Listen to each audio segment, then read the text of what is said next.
محمد عدد معافی من اللہ صلاۃ دائم دعا ملک اللہ کرا صفت سارا ہو رب الکریم جو ستار و غفار و رحمان و رحیم محمد نبی نور اللہ جو دھول دادلو دوست وائے درگاہ جو محمد نبی نور اللہ جو سوہے تاج سرور تے لولاک جو محمد نبی نور اللہ جو لقب لال لے کے حبیب اللہ جو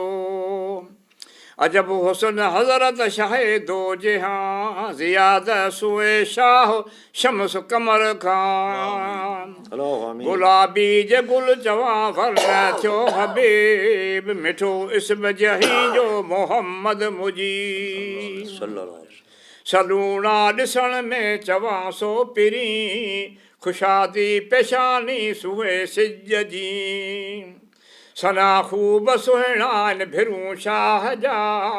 عجب خوب سہنا سے خلقیا خدا جگہ چواں دست سردار جا محمد نبی خوب اندام تھیا عجب منہ میں دندان موتی سہن اندر عاشقن جو گفتگوئی موہن انف بینی نک سرور جو سٹھو زیادہ وصف کا ڈسن منج کنڈو سوہے ریش سونی بسردار جی خدا پاک جے دوست دلدار جی سنا خوب اندام میں پرین سندا نسورے مجھا نور سے خلقیا خدا نکو وار پرین جے ہو جان میں مگر گجھو وار ارہ دن سے چیو آئے حضرت محمد نبی بشارت ہمو مومنن کے اخی جے کو ڈسے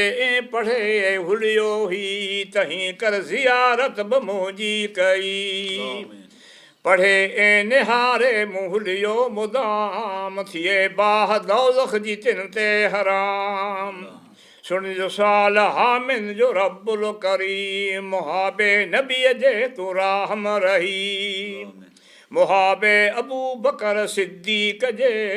کدا شر شیطان پنامو کھلے محاب عمر میر عثمان جے سلامت ایمان امت رکھے محاب امام علی مرتضی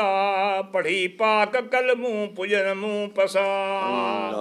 اللہم ربنا تقبل منا انک انت السمیع العلیم ربنا آتنا فی الدنیا حسنۃ فی الآخرۃ حسنۃ وقنا عذاب النار وصلی اللہ علی خیر خلقہ ونور عرشہ افضل الانبیاء والمرسلین حبیبنا و سیدنا و سندنا و شفیعنا و مولانا محمد و آلہ و صحبہ اجمعین برحمتک یا رب العالمین.